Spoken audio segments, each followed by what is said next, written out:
Karena kan ada pepatah Afrika mengatakan gini Bu, kalau kita mendidik satu laki-laki itu kita cuman mendidik satu individu saja, tapi kalau kita mendidik satu perempuan itu mendidik satu peradaban. Nah, karena selama ini kadang orang itu menganggap bahwa sekolah sampai perguruan tinggi itu ujungnya adalah berkarir, terus profesional. Nah ini harus ditata dulu pertama. Memang niatnya harus tolabul ilmi itu ibadah. Itu orang tuh kadang menganggapnya ini kok misalnya lulusan tafsir hadis, terus nggak ada pekerjaannya kan begitu.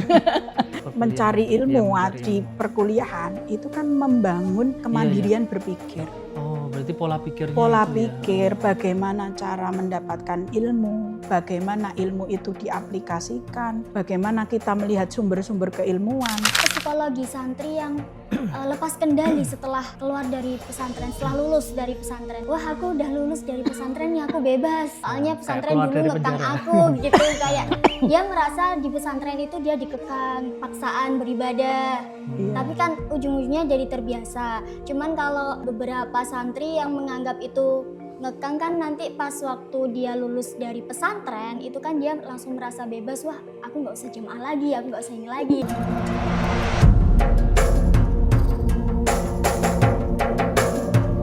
Assalamualaikum warahmatullahi wabarakatuh. Alhamdulillahirrabbilalamin. Wassalatu wassalamu ala asrofil anbiya wal mursalin. Sayyidina wa maulana Muhammadin wa ala alihi wa sahbihi ajma'in amma ba'du. Teman-teman ngopi dan pemirsa MJ TV dimanapun Anda berada.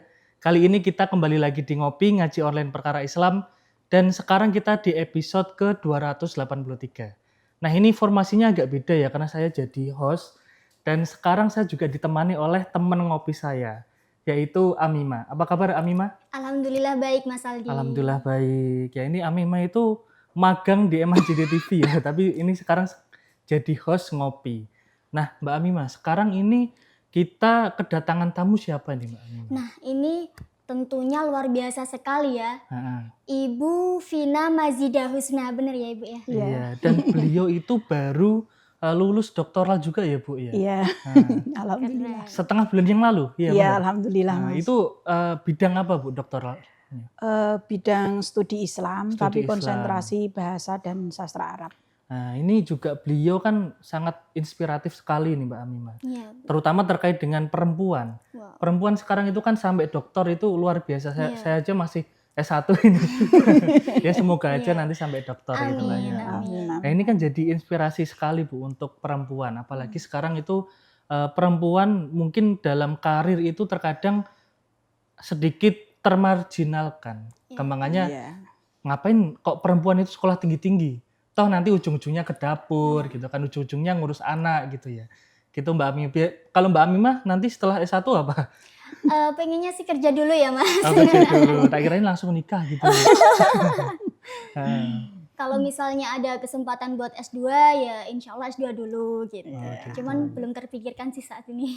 Karena kan ada pepatah Afrika mengatakan gini Bu, kalau kita mendidik satu laki-laki itu kita cuman mendidik satu individu saja. Tapi kalau kita mendidik satu perempuan itu mendidik satu peradaban. Nah itu nanti menarik kita bahas Bu terkait dengan perempuan dan ilmu. Jadi temanya hari ini itu perempuan itu harus berilmu.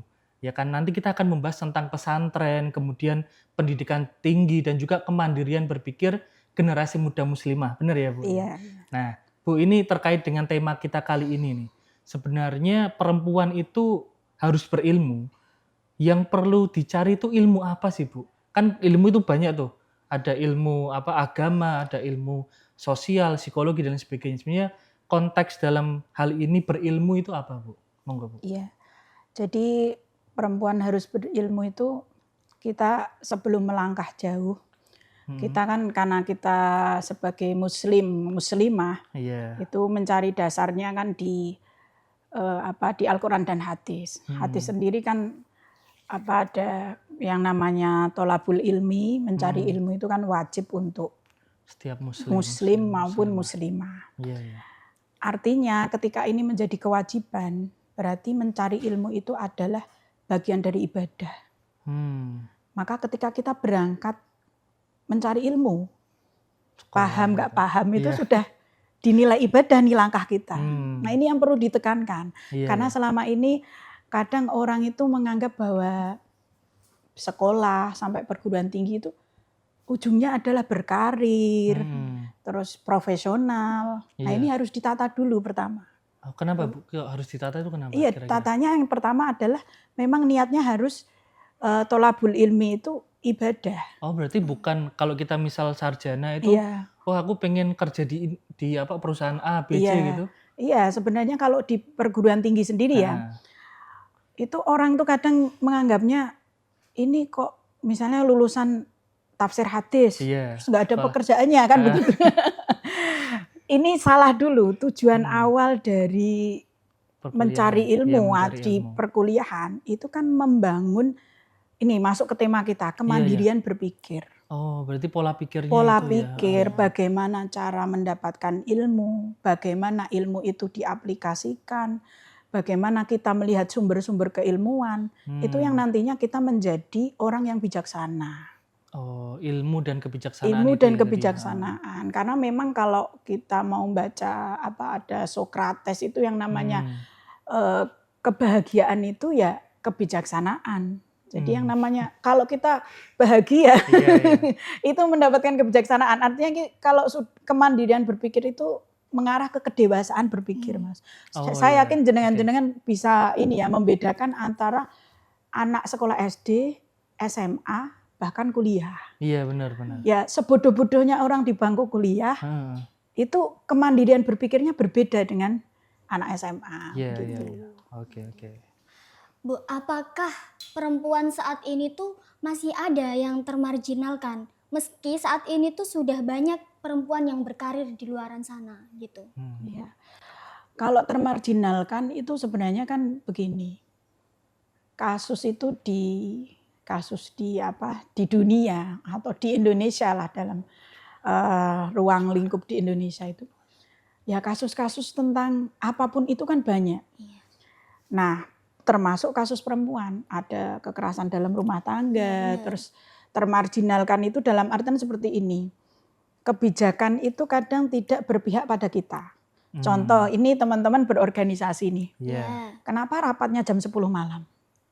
Kalau memang ingin berpihak kepada perempuan, rapatnya yang pagi dong atau sore. Karena kita walaupun laki-laki dan perempuan bisa setara, tapi konstruksi tubuh itu beda.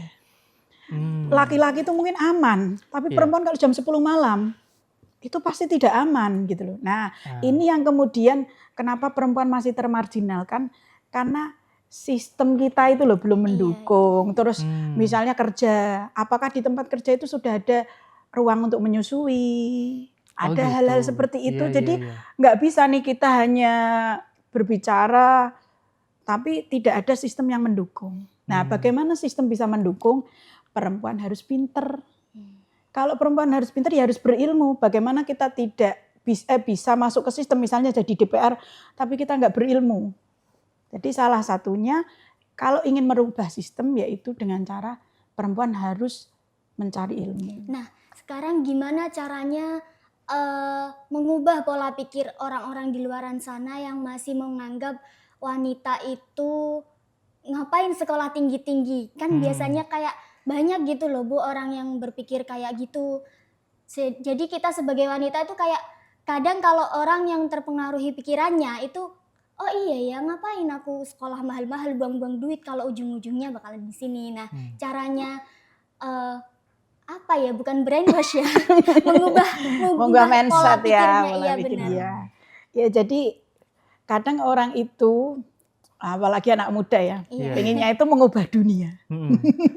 Padahal mengubah dunia bagi seorang wanita cukup pulang ke rumah, lihat anakmu, lihat suamimu. Udah, sederhana. Jadi perubahan itu dimulai dari keluarga, dari orang-orang terdekat. Kalau ibunya suka membaca, anaknya nggak usah dinasehati, pasti akan suka membaca juga. Karena mungkin melihat langsung. Ya. Yang namanya teladan itu justru lebih masuk. Nah, daripada diomelin. Nah, lihat ibunya ngaji, tadarus Al-Quran lah mungkin berapa pagi gitu. Secara otomatis anak-anak itu akan menangkap itu.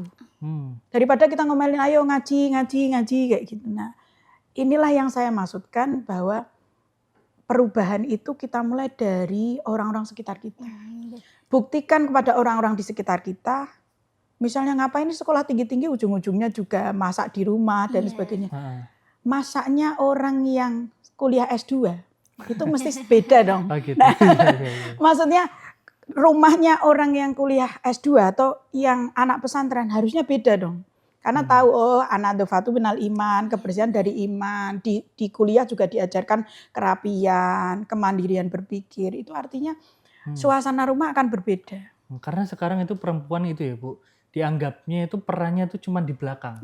Ya kan? Iya. Jadi cuma di belakang. Jarang banget itulah yang perempuan itu tampil di depan. Kebanyakan kan laki-laki yang jadi ustadz atau apa itu kan yang tampil di depan public speaking itu kan pasti laki-laki. Iya. Nah, sebenarnya apakah kemudian memang perempuan itu dalam Islam itu Bu, itu dibatasi seperti itu? Oh jangan terlalu banyak tampil di kamera atau mungkin terlalu jadi apa namanya ya public speaking gitu lah, public speaker gitulah, tokoh agama gitu kan. Karena itu jarang banget kan, kebanyakan laki-laki. Atau memang dalam Islam ada batasan tersendiri Bu terkait itu? Kalau batasan sebenarnya nggak ada ya, kecuali kalau kita ngomongin fikih untuk sholat, kan imam memang harus seperti itu. Sholat. Tetapi kalau untuk peran-peran di masyarakat, sebenarnya kalau kita mau melihat loh, perannya lebih banyak perempuan loh. Kayak ngaji, yang ngaji kajian itu malah ibu-ibu daripada laki-laki. Saya tuh kalau ngisi ngaji sampai heran. Kita mau bicara rumah tangga, mau bicara parenting, yang datang ibu-ibu saja. Padahal yang namanya keluarga perlu keseimbangan antara bapak-bapak dengan ibu-ibu. Tapi pesertanya ibu-ibu semua. Yang kuat tirakat itu malah biasanya ibu-ibu. Ibu-ibu ya benar. Ibu-ibu yang bangun jam 3 bisa sholat lebih pagi. Subuhnya bisa membangunkan suami karena suami ya kadang kecapean seperti itu kan. Jadi sebenarnya perempuan tuh peran sentralnya banyak loh. Jadi kalau kita bicara tentang perempuan, ya artinya kita bicara tentang masa depan suatu bangsa. Termasuk tadi kalau dia punya anak-anak itu kan kemudian anak-anak itu yang kemudian melanjutkan satu peradaban tertentu gitu kan. Iya, jadi sebenarnya peran perempuan tuh besar sekali. Hanya kalau dulu memang kita terbatas. Tapi kan akhir-akhir dengan adanya emansipasi perempuan sudah banyak yang tampil di publik gitu. Nah, nih Bu, tadi ngomongin terkait dengan pendidikan juga ini. Lembaga pendidikan di Indonesia itu kan banyak banget ya. Ya modelnya banyak banget lah. Kita kan tadi mau ngomongin pesantren. Kenapa kok seorang wanita lah, terutama muslimah itu harus nyantri? Gitu. Sebenarnya urgensi dari pesantren itu apa Bu? Iya. Jadi apalagi akhir-akhir ini ya Mas Aldi ya. Yang kalau ngomongin pesantren, iya kayak seolah-olah perempuan di penjara begitu ya. Saya sedih sekali karena saya itu kalau dihitung nyantri ya sudah berapa tahun.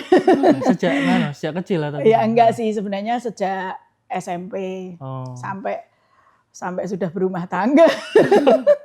Sama suami itu masih disuruh ngaji gitu karena setelah itu kita ngontrak dekat pesantren begitu. Nah, jadi bagi saya pesantren itu seperti rumah kedua ya. Nah, kenapa perempuan itu saya masih menganggap bahwa pesantren itu masih tempat ideal untuk perempuan. Satu, di pesantren itu kita diajarkan akhlak, bagaimana berhubungan dengan guru kita. Kemudian kita itu tidak diajarkan untuk menjadi orang alim saja, orang yang secara spiritual bagus saja. Tapi di sana juga diajarkan bagaimana kita berinteraksi dengan orang lain, dengan orang yang latar belakangnya berbeda. Baik dari latar belakang ekonomi, pendidikan, usia, bahkan bahasa, daerah. Jadi menurut saya pesantren itu miniaturnya Indonesia. Anak itu kalau sudah diturunkan di pesantren dan tidak ada hubungan dengan orang tua, dia mandiri. Sebenarnya dia mungkin pengen, ibu ini teman saya ada yang nakal begitu, saya dibully, dia pengen mengadu. Tapi karena terbatasnya sistem pesantren, tidak boleh 24 jam telepon apa WA seperti itu ya, secara otomatis dia akan mandiri. Mandiri dalam artian keputusan-keputusan itu dia akan ambil sendiri. Berarti problem solving dia juga terasa lebih kuat. Itu yang pertama itu. Yang kedua pembiasaan ibadah. pembiasaan ibadah. Ibadah itu harus dipaksa toh Mas Aldi. Iya, Ya nggak, Mbak? Iya, benar. dibiasakan. Iya, kita itu yang orang dewasa kadang-kadang tuh sholatnya begitu. Heeh. Tapi karena ditempa di pesantren jamaah jam segini teng gitu. Harus Yo datang. males nggak males, ya harus ngambil sajadah Iya, rukuh benar. harus, karena kan takut nanti ada hukuman takziran, nah Iya, gitu. benar. Terus dikir, jane yo pinginnya bar sholat kebet lari. Tapi kan dipaksa untuk dikir. Ya memang apa-apa katanya ada kata bijak itu tidak hanya ibadah yang dipaksa, olahraga pun harus dipaksa katanya seperti Iya. itu. Nah, sistem itulah yang membentuk kita. Akhirnya terbiasa Iya, gitu. Terbiasa, nah karena bertahun-tahun di pesantren, pulang ke rumah kan yuk kadang ada yang hilang. Kalau misalnya, oh habis sholat itu harus seperti ini, zikir kayak gitu. Iya, Nah, iya. jadi itu yang membentuk kepribadian itu yang menurut saya tidak kita dapatkan pada bangku ruang-ruang sekolah seperti itu. Jadi pembentukan karakter seperti itu anak akan terbentuk dengan sendirinya. Nah, di pesantren Gitu. Di itu pesantren sendiri. itu. Iya, iya. Jadi, Nah, terus gimana perbedaan kesiapan mental anak yang mondok karena keinginannya sendiri, terus terbiasa karena paksaan orang tua dan karena paksaan orang tua? Itu gimana, Bu? ya. Jadi kadang itu orang tua ketika menyuruh anaknya, saya kembali lagi ke parenting ya. Iya. Iya. Itu yang pertama teladan. Hmm. Ada orang tua yang tidak pernah mondok, Mm-mm. tapi punya keinginan yang kuat sekali anaknya anaknya pengen mondok. Heeh. Maka dia persiapkan nih 3 tahun sebelum anak berangkat. 1, ada stimulus pelan-pelan. Yang kedua dikenalkan di dunia pesantren. Diajak ke pesantren. Pesantrennya.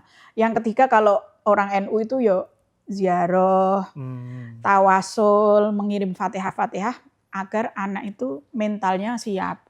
Jadi jangan tiba-tiba dicemplungke gitu Iya. kan, seolah-olah dia kayak rasanya dibuat gitu loh. Hmm. Nah, jadi kesiapan-kesiapan itu memang harus kita tata. Wong kita aja yang di perguruan tinggi. Nah, sekarang kan kalau mau kuliah tuh rada angel ya Mbak ya. Iya, benar. Jadi masuk kuliah tuh nggak seperti dulu. Iya. Ya wajar sih karena sekarang informasi lebih cepat. Nah, jadi masuk kuliah itu sekarang harus ada belajar-belajar apa dulu gitu kan, ada kursus-kursus gitu. Nah, masuk pesantren juga seperti itu. 1 tahun, 2 tahun sebelumnya anak itu ditata mentalnya. Kamu tuh di pesantren mau ngapain? Ibu itu enggak semata-mata menginginkan kamu menjadi pribadi yang berilmu saja. Pinter matematika saja, pinter IPA, tapi bisa sopan santun kepada Tuhanmu, bisa sopan santun kepada orang tuamu, bisa sopan santun kepada masyarakatmu. Iya. Jadi kamu menjadi pribadi yang tawadhu.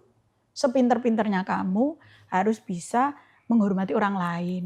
Nah, itu kita masukkan ke pesantren dengan kita stimulus tujuan-tujuan itu salah satunya. Jadi gitu. biar anak itu nggak kaget lah ya tiba-tiba kok masuk pesantren. Iya. Apalagi kalau belum tahu budayanya. Terutama kayak tadi kuliah Bu. Kalau kuliah tiba-tiba masuk kuliah tanpa kita sadar bahwa oh ini aku mau mempelajari apa sih Iya. dan nanti tujuannya kemana, itu kan takutnya juga kaget kan. Iya. Nah ini Bu, terkait dengan pesantren itu kan akhir-akhir ini tadi ya ada kasus-kasus yang kemudian mencoreng citra pesantren. Iya. Terutama kemudian membuat kepercayaan masyarakat di pesantren itu jadi berkurang.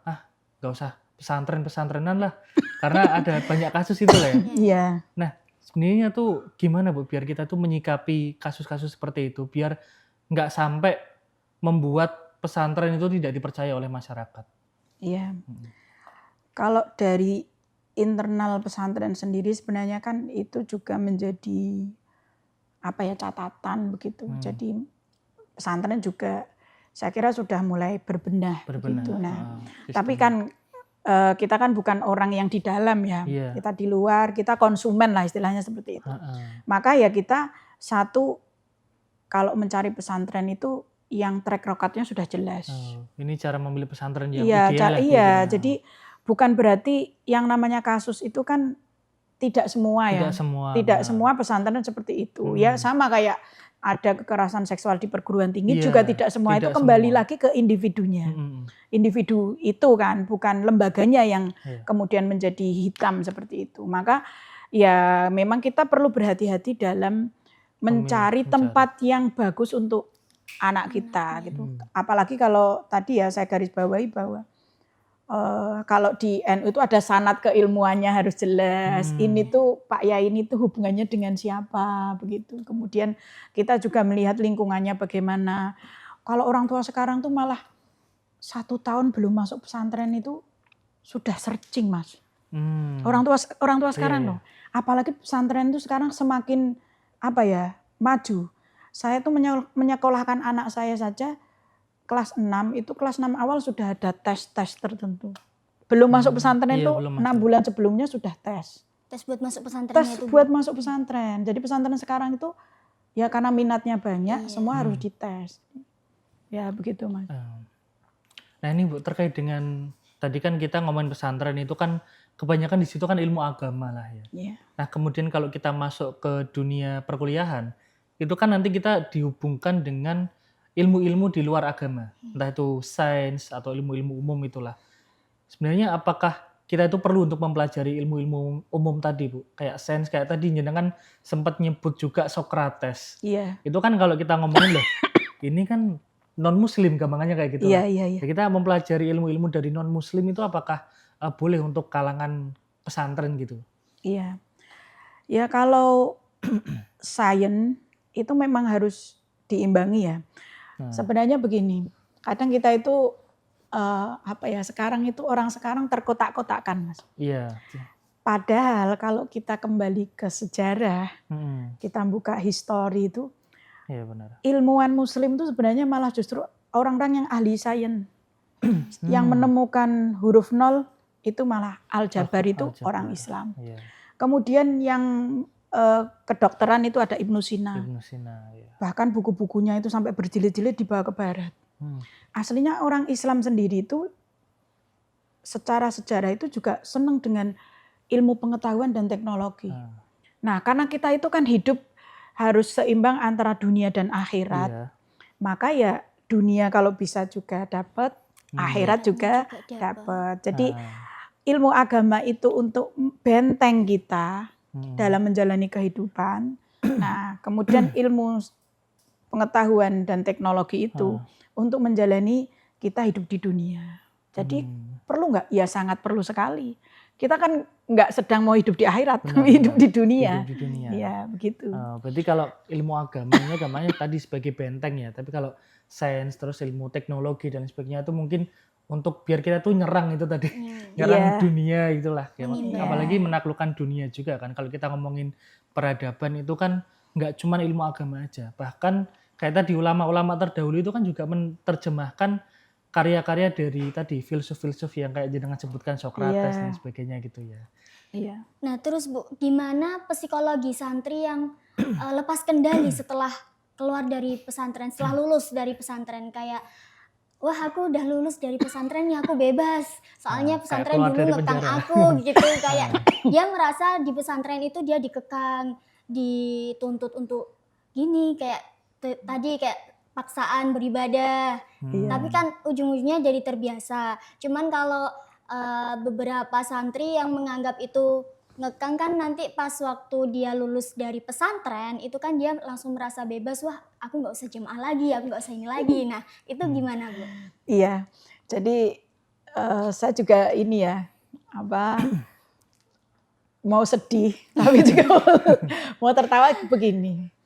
Orang itu kadang menganggap bahwa parenting itu ketika kita serahkan kepada orang lain, ustadz atau kiai, kita udah lepas tangan. Tapi nggak seperti itu. Anak itu kan sebenarnya amanah kita, bukan amanahnya kiai atau lembaga kan. Nah, justru pendidikan yang awal, pendidikan karakter, pendidikan berkelanjutan itu di rumah. Jadi ketika anak kok lepas pesantren, dia lepas jilbab, nggak mau sholat, ya ini sudah PR-nya ranah keluarga sebenarnya. Jadi ketika di pesantren itu ada pendidikan-pendidikan pembiasaan, di rumah harusnya itu adalah PR dari orang tua untuk melanjutkan itu. Percuma dong kalau di pondok itu dididik seperti ini, tapi di rumah tidak dilanjutkan. Nah ini bukan salah pesantren. Lagi-lagi ini sepenuhnya wewenang keluarga sebenarnya gitu. Jadi benar ya Bu, kalau perempuan itu harus berpendidikan tinggi. Kalau misalnya dia bukan wanita karir, setidaknya ilmu itu untuk anak-anaknya. Gitu. Ya, benar begitu, Mbak. Ya, kalau ketika kita masuk ke perkuliahan ini, Bu. Kalau di perkuliahan itu kan hampir-hampir gimana ya? Kalau perempuan itu batasnya itu kan berbeda. Kayak kalau di pesantren mungkin terbatas tuh. Hubungan antara perempuan dengan laki-laki itu terbatas. Iya. Tapi kan ketika perkuliahan itu kan jadi semakin minim batasan-batasan itu. Akhirnya kan tadi ada yang kemudian sampai aku udah nggak di pesantren kok. Berarti aturan itu kan udah nggak berlaku. Iya, betul. Nah itu biar kita tetap menjaga batasan-batasan itu, Bu. Yang sebenarnya itu bukan batasan pesantren, tapi itu batasan dari agama sendiri itu gimana? Iya. Jadi justru itu kalau di perguruan tinggi itu kan kita diajari bagaimana cara berpikir. Cara berpikir, bagaimana cara mendapatkan pengetahuan. Yang saya maksud di sini adalah kita bisa membedakan antara opini dengan fakta. Kita bisa membedakan hakikat, kalau dalam filsafat itu hakikat. Nah, sebenarnya hakikat beragama itu untuk apa sih? Hakikatnya antara laki-laki dan perempuan tidak boleh berduaan tuh hakikatnya apa sih? Apakah itu untuk Tuhan? Sebenarnya kan untuk kita sendiri. Sebenarnya kan untuk kita sendiri. Yang pernikahan begitu juga sebenarnya kan untuk kita sendiri. Kita harus menyadari bahwa kita itu punya nafsu. Kita punya nafsu. Nah, nafsu sendiri itu tidak akan akan terus-menerus mengejar kita kalau kita tidak mengekangnya. Maka jalan satu-satunya akan terus meronta-ronta, ibaratnya kalau itu anak bayi yang tidak mau disapih begitu, akan terus-menerus begitu. Nah, maka kita harus menjaga itu. Nilai-nilai Islam itu harus kita jaga di situ. Kalau tahu bahwa berduaan itu punya potensi bahaya yang lebih besar, maka kita bisa menghindari dengan jalan misalnya bertemu, misalnya mau ta'aruf ya, misalnya mau ta'aruf itu bisa ngajak saudara begitu ya. Karena kita kan lihat sendiri di Al-Qur'an ada kasus Nabi Yusuf dan sebenarnya kita bisa melihat itu kan. Nah, jadi kita kan nggak sekuat. Bahkan sudah ada hadisnya kan, kalau ada orang berduaan satunya mesti setan. Nah, maka kita bisa mengajak orang lain, kita bisa menjaga di kelas. Jangan sampai misalnya kelas sudah selesai kita dosanya mati di situ, kita duduk di situ. Berduaan di kelas. Nah, jadi hal-hal yang seperti itu sebenarnya Islam sendiri sudah ada aturannya, sudah ada ajarannya. Ya tinggal mengikuti nilai-nilai Islam yang sudah ada gitu. Nah, kalau Mas Aldi tadi kan membahas batasannya ya kan Bu, batasan antara laki-laki dan perempuan. Nah, sekarang gimana cara menjaga nilai pesantren saat menghadapi pergaulan bebas di transisi budaya yang drastis di dunia perkuliahan? Kan pasti beda banget antara pesantren sama kuliah. Mungkin yang lulusan santri bakal mengalami culture shock. Iya, gitu. betul. Nah, cara menjaga nilai kepesantrenan itu gimana, Bu? Iya. Tapi sebelum dijawab, Bu, kita akan jeda iklan yang lewat dulu.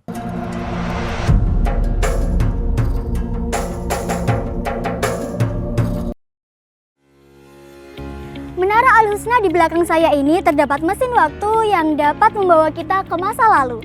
Penasaran? Yuk ikuti aku.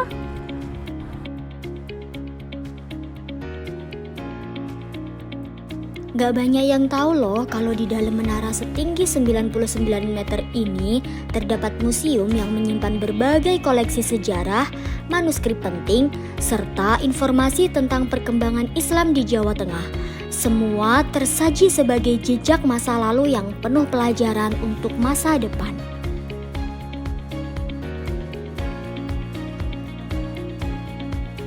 Hanya dengan 10.000 teman-teman bisa masuk museum, bahkan ke atas menara loh.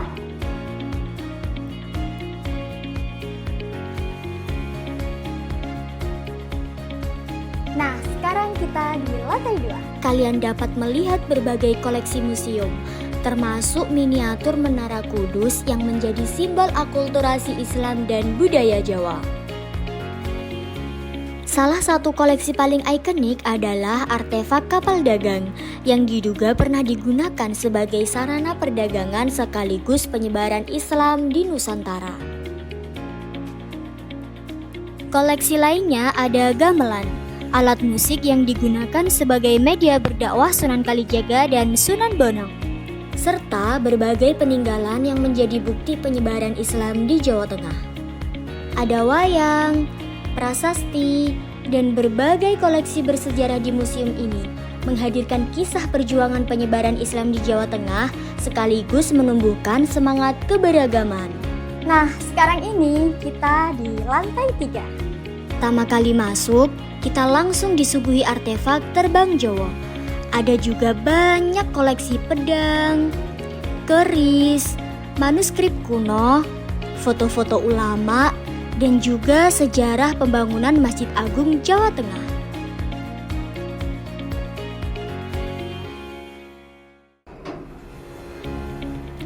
Setelah puas mengelilingi museum, kita bisa melihat panorama kota Semarang melalui menara lantai ke-19 ini.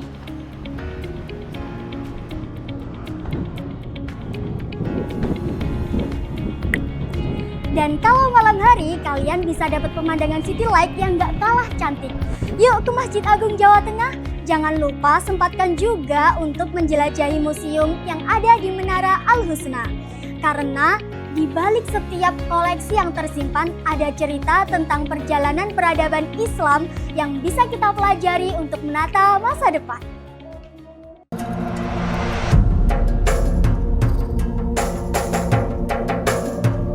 Pemirsa Imajri TV dan teman-teman ngopi dimanapun Anda berada, kita kembali lagi di Ngopi. Dan tadi sebelum iklan kita membahas terkait dengan culture shock ketika dari pesantren kemudian ke perkuliahan ya Bu. Iya. Monggo Bu bisa dijawab tadi pertanyaan. Iya. Jadi kalau culture shock itu nggak cuman anak pesantren ya. Iya. Kayak kita kuliah di luar negeri itu juga culture shock gitu, itu pasti. ya. Dari sini terus ke luar negeri gitu. Iya. Tapi yang namanya pemuda-pemudi itu biasanya masih FOMO gitu ya. Benar. Masih mengikuti. Pengen ikut temannya. Iya, pengen gitu. ikut teman. Maka kalau santri yang terjun ke perguruan tinggi, yang pertama kalau tips dari saya itu mencari komunitas yang baik. Komunitas yang baik, mungkin organisasi. Organisasi di situ, ya. itu yang mengarahkan kita menjadi lebih baik.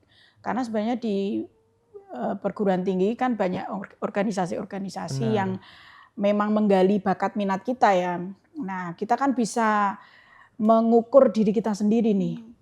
Kalau menjadi mahasiswa yang cupu-cupu, kuliah hanya kos pulang, ya nggak apa-apa. Ya kan cuma di kos, kuliah terus pulang gitu loh. Nah, tapi masalahnya kalau dalam Islam itu kita sebenarnya ada perkataan begini, orang Islam itu adalah orang yang tarkuhu ma la ya'ni. Jadi meninggalkan sesuatu yang tidak bermanfaat.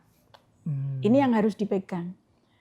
Kalau ternyata kita kok banyak nganggur, itu pikirannya kemana-mana, harus menyibukkan diri.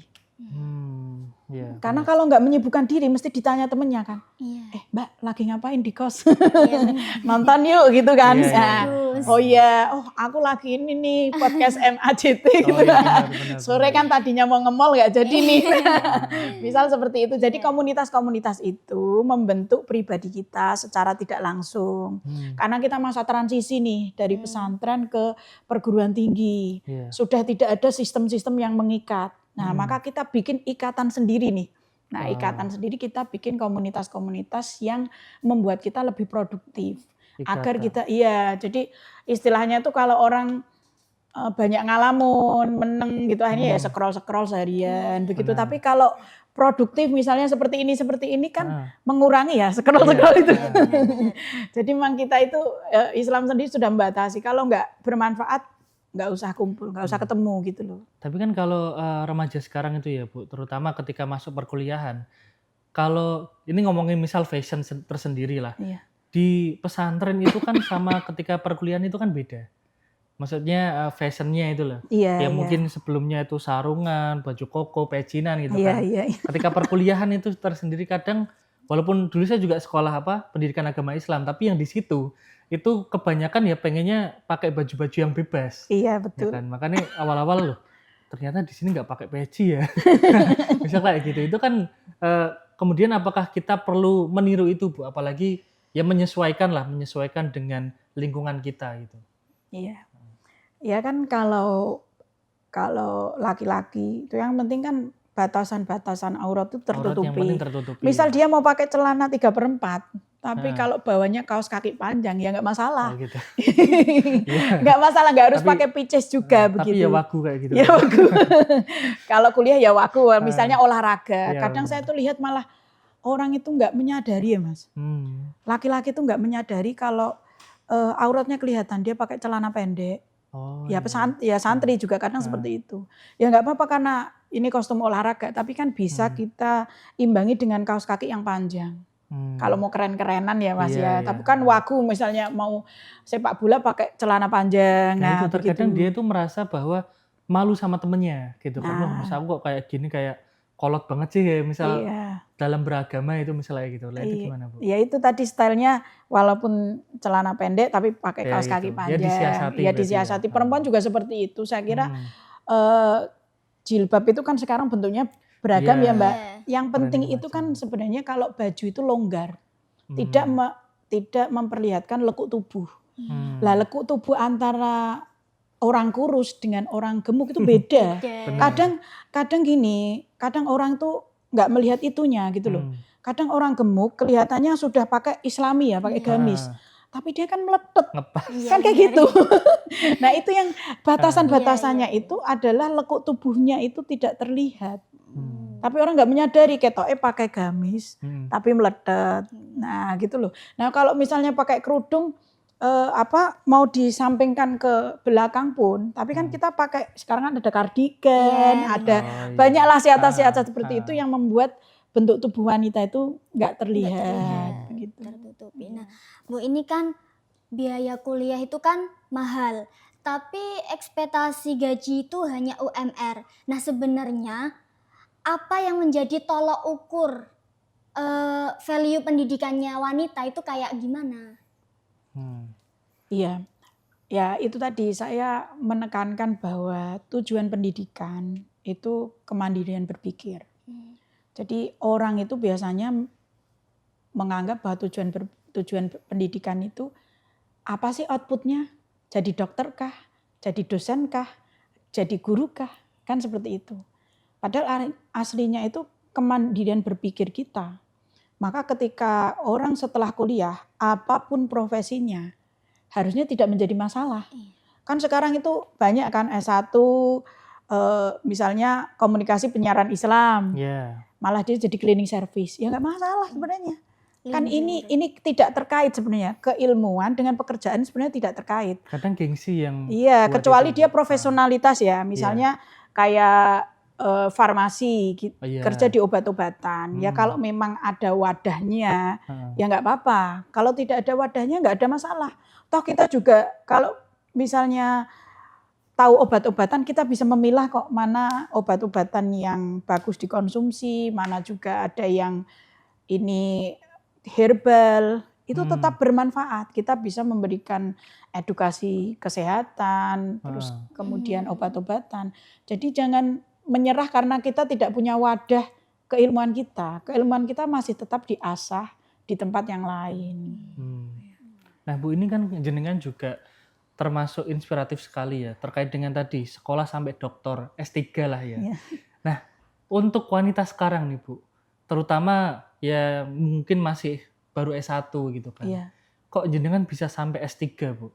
Itu kan kalau tak pikir ya, itu kalau bukan karena dukungan dari sekitar, dari suami bahkan ya, itu kan nggak bakal sampai S3 kan. Kok jenengan bisa sampai S3 itu mungkin gimana Bu? Biar mungkin teman-teman juga termotivasi, oh aku pengen bisa S3, oh step-stepnya mungkin seperti ini gitu. Gimana Bu? Kalau satu ya, kalau masalah sekolah, saya tuh sejak awal saya niati tolabul ilmi begitu. Pertama niatnya tolabul ilmi. Tolabul ilmi, ya jelas itu yang pertama. Jadi masalah nanti karir saya bagaimana itu urusan nomor 2, nomor 3. Yang pertama tolabul ilmi tadi. Ilmu itu mencerahkan. Orang kalau berilmu itu ada kepuasan dan kesenangan pribadi.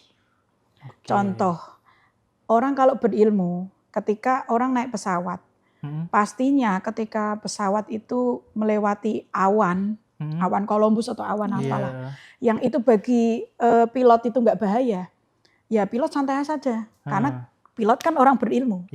Tapi 500 orang di belakang itu khawatir. Ya. Tapi orang yang berilmu dia sudah punya pengalaman, punya ilmu pengetahuan, nggak ada masalah. Karena tahu track record itu. Berarti ilmu itu membuat kita itu tidak cemas ya? Tidak cemas. Ada kebahagiaan tersendiri, istilahnya kalau orang nyopir mobil itu nggak perlulah orang itu tahu bahwa saya bisa nyopir, enak banget nih nyopir gitu. Tapi kan kita punya kepuasan pribadi, ternyata enak orang itu bisa nyopir sendiri, tidak panas, tidak itu skill bagi kita. Nah, skill itu ya kembali lagi ke diri kita sendiri.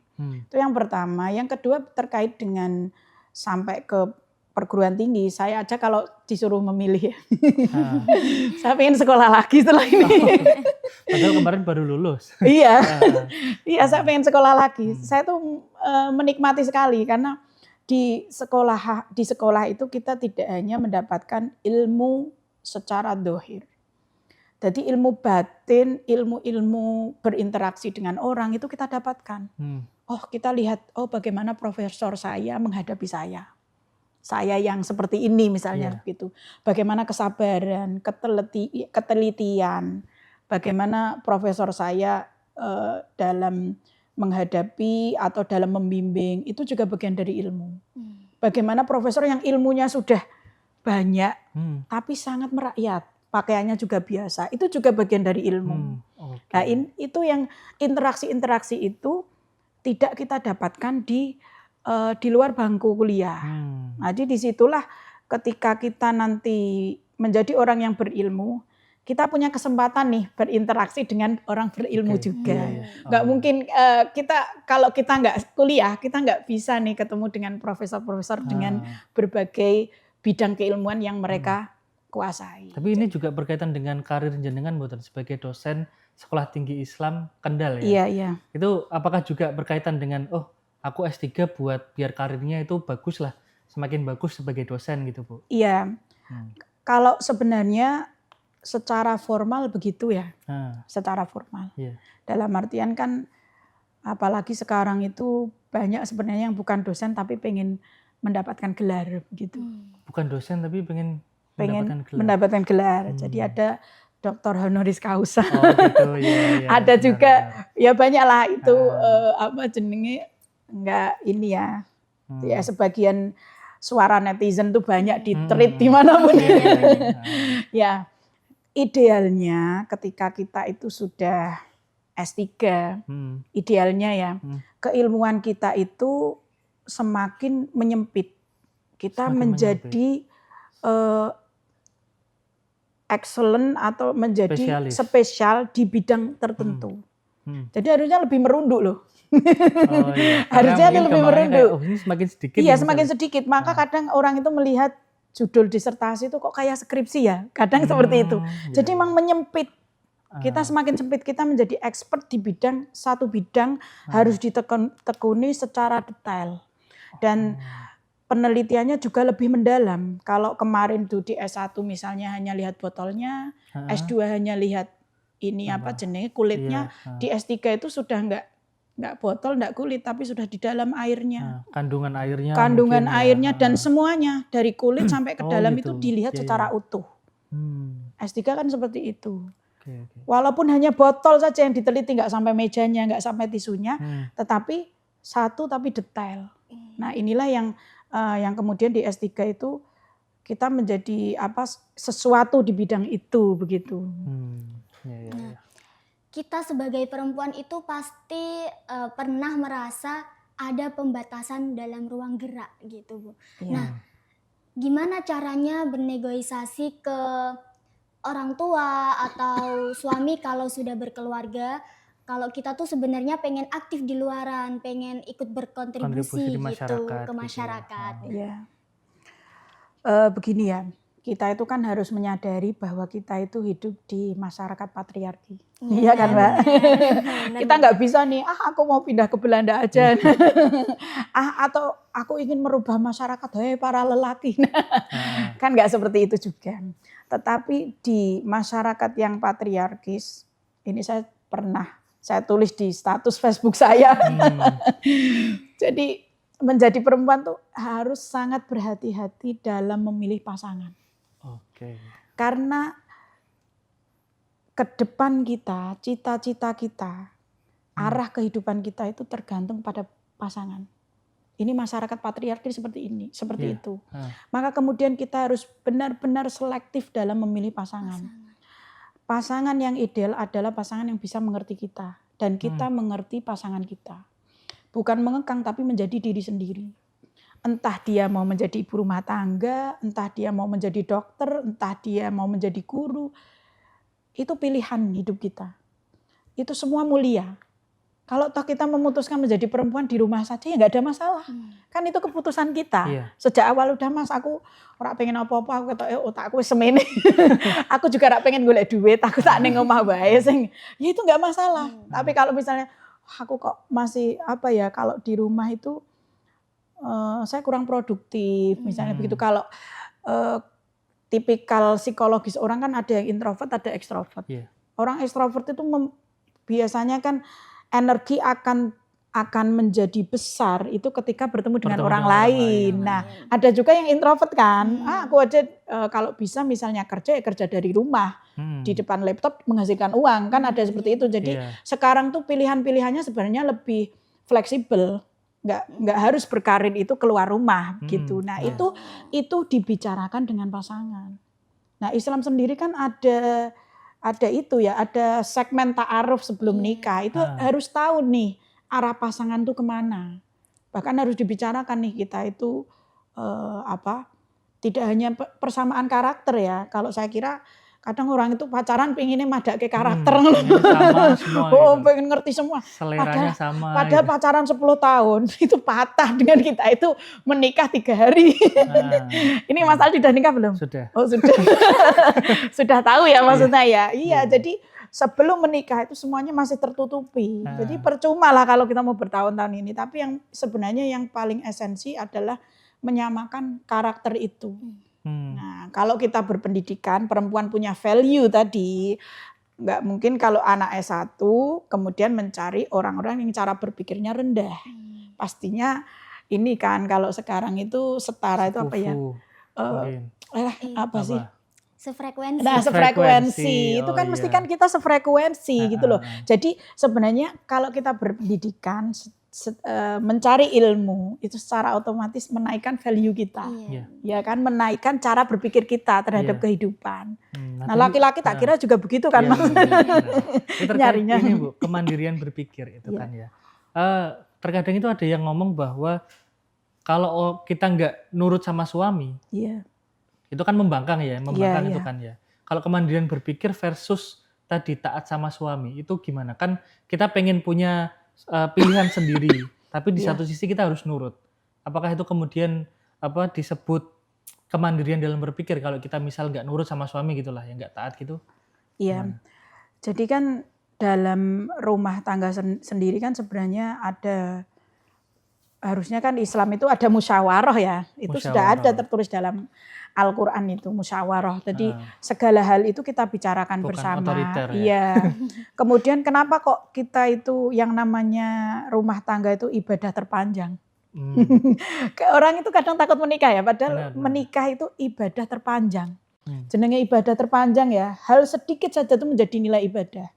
Kalau awalnya laki-laki dan perempuan itu berduaan itu setan, kalau kita berduaan ngobrol aja sudah bernilai ibadah. Atau nyopot ke kaos kaki aja ibadah, baik laki-laki maupun perempuan yang nyingkir ke sepatune suami itu juga ibadah. Maka dalam rumah tangga itu nggak ada sebenarnya bukan rambu-rambu ya, pola berumah tangga yang ideal itu nggak ada. Dalam artian rumah tangga yang ideal itu jam 7 bangun pagi, Itu Iya. nggak bisa. Kita punya ritme-ritme sendiri-sendiri. Ada yang mungkin kerjanya sampai malam, biasa kerja malam ya jam 7 Iya, satpam baru mungkin subuh, ya. iya tidur lagi kan Iya. begitu. Nah, maka yang menjadi idealnya adalah rumah tangga dalam Islam. Laki-laki dan perempuan saling menghargai, laki-laki dan perempuan saling negosiasi. Nah, ketaatan itu berjalan selama tidak melanggar syariat. Selama tidak melanggar syariat nggak masalah.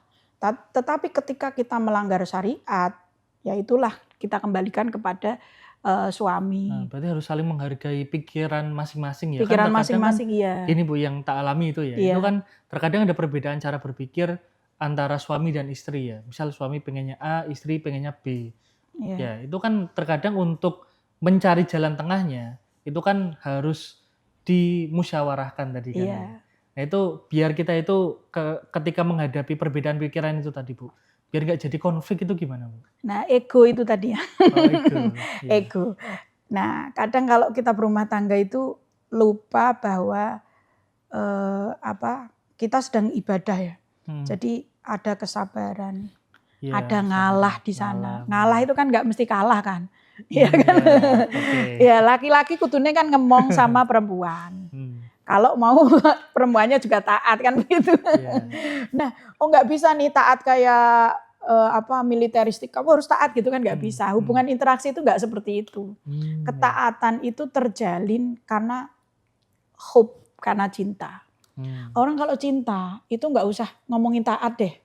Wong jenenge cinta ya. Iya, melakukannya dengan senang hati. Harus ada aturan A, B, C. Oh iya, nggak usah disuruh masak, mesti akan masak. Karena wah saya pengen masakin nasi goreng nih yang enak banget buat suami. Karena tahu, oh suami saya baru bekerja keras, pulang sampai jam 10 malam. Demi siapa coba? Nah misalnya begitu. Jadi pengertian-pengertian itu yang harus dibangun. Kadang kita itu yang menjadi ego konflik itu karena tidak adanya pengertian antara laki-laki dan perempuan. Jadi nggak ada nih yang satu mendominasi, laki-laki perempuan mendominasi, enggak. Kita rumah tangga itu berjalan bersama. Kan sudah nggak saatnya nih perempuan menjadi konco wingking tapi pendamping. Pendamping. Sekarang ini kan di media sosial kan banyak yang bilang kayak cewek selalu benar.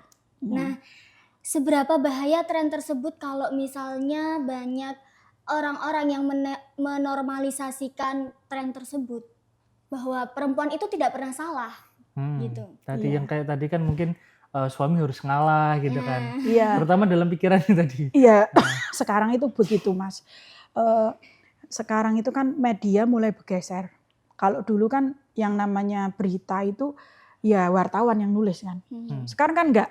Kalau viral ya rumah tangga itu baru apa saja udah dianggap suami yang ideal adalah yang ini begitu. Di TikTok terutama itu di banyak TikTok kayak begitu. Perempuan yang ideal adalah ini. Nanti kalau tidak sesuai itu dianggap tidak sesuai standar. Nah, inilah yang saya maksudkan, justru inilah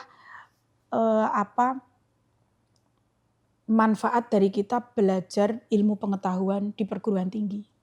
Karena di perguruan tinggi itulah kita diajak untuk membangun gagasan kita, tidak mudah menerima gagasan dari orang lain, tidak mudah menyebarkan gagasan orang lain, tapi perlu penelitian. Kita nggak usah ikut-ikutan berbicara, oh jilbab itu yang pas itu yang segini, yang semua ditutup, kecuali matanya yang terlihat. Tidak usah berkomentar, sudah baca belum? Sejarah jilbab bagaimana, batasan bagaimana Quran berbicara begitu, bagaimana hadis bicara begitu, bagaimana ulama-ulama selama 500 tahun yang lalu itu bicara itu. Kalau tidak tahu dan kita tidak mau, dalam artian malas untuk penelitian, saya bilang penelitian itu dalam tanda kutip bukan penelitian yang serius, artinya kita searching dulu, tidak usah komen. Sama kalau orang ada yang bilang, oh sekarang perguruan tinggi kayak UIN itu sudah nggak laku ya? Ada yang tanya ke saya, laku dan tidak. Sudah ada survei belum? Berapa data? Jangan-jangan itu cuma asumsi dia. Asumsi. Maka kalau ada perempuan harus menang, laki-laki harus kalah, itu versi siapa? Kan kita kembali lagi kalau roadmap-nya kita sebagai Muslim, ya kembali lagi ke ajaran Islam. Bagaimana Islam mengatur hubungan rumah tangga itu. Gitu Mbak. Jadi nggak perlu ikut FOMO-FOMO ya. Tapi kalau kita sebagai mahasiswa memang harus cerdas membedakan mana tadi opini, mana fakta, mana itu ajaran Islam, mana tidak begitu. Nah ini mungkin kan terkait dengan menikah lagi sini ya Bu ya. Mungkin kayak ini Amimah belum menikah itu ya. Kan mungkin ada ketakutan untuk tadi salah pilih pasangan kalau tadi dengan ngomong itu kan. Ada yang gini terkadang Bu, dia tuh misalnya ya dia dijodohin sama seorang Gus misal ya. Terus dia pokoknya nggak mau aja lah gitu. Padahal kan ternyata mungkin setelah menikah ternyata walaupun Gus nggak sebaik itu. Misal kayak gitu ya. Nah itu biar kita itu nggak salah pasangan dan terjebak sama penampilan yang cuman di permukaan tadi Bu. Kalau jenengan sampai S3 kan meneliti sampai dalam-dalamnya sampai seperti ke akar-akarnya. Ke akar-akarnya. Terutama tadi kalau kita proses pengenalan pilih pasangan itu biar nggak salah itu gimana Bu? Iya. Kadang itu karena pasangan berpengaruh ya Mbak ya dalam kehidupan kita. Kadang lihat casingnya saja ternyata dalamnya zong. Jadi kalau di Islam sendiri kan sebenarnya sudah ada mengikuti apa yang dikatakan orang Jawa kan bibit, bebet, bobotnya. Ya kan? Bagaimana keluarganya, bibitnya itu kan bagaimana keluarganya. Kalau keluarganya saya kira misalnya semua di pesantren atau semua itu ada yang S1 di sini, ada yang S2 di situ, ada yang seperti ini. Kemudian di masyarakat tidak ada catatan hitam. Ya kan seperti itu. Kalau orang Jawa itu ono ngintip dhisik ngono lho Mas. Orang dulu tuh ngintip dulu. Nah, kemudian sebenarnya kan ada lidiniha, lijamaliha kan seperti itu kan. Nah, jadi agama itu kan juga penting. Lijamaliha kecantikan, kegantengan itu juga penting. Wong kita akan seumur hidup bersamanya. Bangun tidur kocek-kocek mata kan lihat dia kan. Kalau lihat dia kok ternyata nggak indah, nah misalnya begitu. Nah itu juga bagian faktor yang penting juga. Cuman kan kadarnya berbeda-beda. Iya, kadang mungkin cantik bagi kita, cantik sama orang lain itu beda mungkin ya. Iya. Kemudian kalau ada ternyata loh, kok suamiku tidak sesuai ekspektasiku nih. Kalau ternyata seperti itu ya naudzubillah. Tapi tetap kita itu kan harus kita tekankan bahwa iman kepada Allah, rukun iman itu yang terakhir ada iman kepada qada dan qadarnya Allah. Kalau kita ditakdirkan memiliki suami seperti itu, tetapi kemudian suami kita tidak melakukan hal-hal yang melenceng, ya tidak masalah. Kalau melakukan hal-hal melenceng, misal KDRT, selingkuh mungkin. Atau selingkuh, misalnya seperti itu. Kalau kita masih mencintainya, kita seharusnya kan itu kan penyakit kita bawa nih ke psikologis. Misalnya seperti kalau kita mau mengusahakan ya, artinya kan kalau pun mau bercerai sebenarnya kan ada rambu-rambunya. Dia tidak menafkahi, kemudian tadi ada KDRT. Selingkuh itu kan sebenarnya bagian dari KDRT kan. Iya itu KDRT mental kita loh. Bukan KDRT yang nyata memang, tapi mental kita kena, fisik kita kena. Sebagai perempuan loh ya. Apalagi perempuan kan biasanya secara psikologis itu pengen dicintai. Satu-satunya, the one and only. Kan begitu. Jadi selingkuh itu kan sebenarnya KDRT secara fisik. Nah itu jadi. Karena kan itu kalau misal gampangannya mohon maaf. Ketika wanita itu tidak berilmu, itu kan kemudian akan terjebak sama hal seperti itu dan apalagi kemudian dia sudah disakiti berkali-kali sampai tadi melakukan hal-hal yang KDR dan lain sebagainya tuh dia mungkin bakal memilih bertahan, ya kan? Padahal kan itu mungkin membahayakan dirinya dan membahayakan mungkin kalau dia sudah punya anaknya juga kan perkembangan dari anaknya itu gitu Bu. Iya, jadi kadang tuh yang yang saya miris itu malah kadang perempuan itu lebih banyak speak up di media. Gitu. Jadi lebih nulis di tweet, nulis di status WA. Kok tiwas nulis dukungannya 10.000 ternyata balik lagi sama suami. Kan ada kasus-kasus kayak gitu. Nah, sebenarnya rambu-rambu dalam berkeluarga itu laki-laki maupun perempuan harus bisa menjaga aib pasangan masing-masing. Nah, bagaimana cara kita menjaga aibnya? Jangan sampai rumah tangga itu kita cepet-cepet curhat kepada media. Media. Nggak boleh itu membuka aib, bahkan membilangkan atau mengatakan yang jelek-jelek tentang suami juga nggak boleh. Mungkin sama temennya juga mungkin Ya, harus tapi hati-hati kalau juga ya, Bu? misalnya ada kasus kita ke tempat yang tepat. Oke. Kalau ada Iya. kekerasan kita ke komisi apa, ada lembaga-lembaga Iya. pendamping hukum, Iya. itu kan tepat secara profesional atau ke psikologis kan begitu. Oh, Jadi, gitu. Nah ini Bu mungkin terakhir dari Amimah, monggo silahkan. Salah satu ketakutan buat menikah juga itu finansial, Bu. Iya. Antara kita tuh realistis Iya. sama harus tawakal saat dihadapkan pada fase menemani suami yang Pasangannya. berproses dari nol. Iya. Nah, itu. Iya. Ya, kalau sebagai perempuan ya, karena ini menikah, rezeki itu kan sebenarnya dari Allah ya. Iya. Yang benar. penting kita itu bergerak. Yang Oke. penting kan bergerak. Iya. Bukan dia menunggu rezeki. Ya entah itu dia. berusaha ya. Iya, berusaha buka warung itu kan masalah pelanggan itu akan datang ke A, warung ada Warung A, B, C, ya. ada yang ke B terus atau ke C terus. Yang menggerakkan hati kan Allah. Yang memberikannya Allah. Nah, maka kita sebagai perempuan ketika laki-laki dalam fase seperti itu, kita harus banyak memberikan dukungan kepada pasangan kita. Begitu juga ya ketika perempuan juga sedang berproses. Kalau saya misalnya sedang belajar, masa-masa belajar itu ya suami saya juga mendukung dengan cara menggantikan peran-peran saya sebagai ibu, ikut menjaga. Jadi ya pasangan itu harus saling melengkapi, mencari yang saling melengkapi. Benar. Oke Bu, ini menarik banget ya sebenarnya tema-tema seperti ini ya. Jadi panjang. Masih banyak yang pengen tak tanyain ini. Iya. Cuman karena waktu dibatasi mungkin ada closing statement Bu terkait dengan tadi ya, perempuan biar itu mandiri dalam berpikir gitu, terutama pendidikan tadi. Iya. Kalau menurut saya perempuan yang berilmu itu bukan berarti dia mencari ilmu sebanyak-banyaknya. Tapi perempuan yang berilmu yaitu perempuan yang ilmunya bermanfaat, memberikan maslahat kepada dirinya, kepada keluarganya dan kepada masyarakatnya. Jadi yang pertama kali ketika seseorang berilmu itu berdampaknya kepada diri dia sendiri. Ilmunya itu bermanfaat untuk dirinya sendiri. Bagaimana dia berpakaian, bagaimana dia berakhlak, bagaimana dia berinteraksi, bagaimana dia berbicara. Ilmunya itu untuk dirinya sendiri dulu. Baru kemudian nanti akan memberikan maslahat kepada orang-orang di sekitarnya. Ya.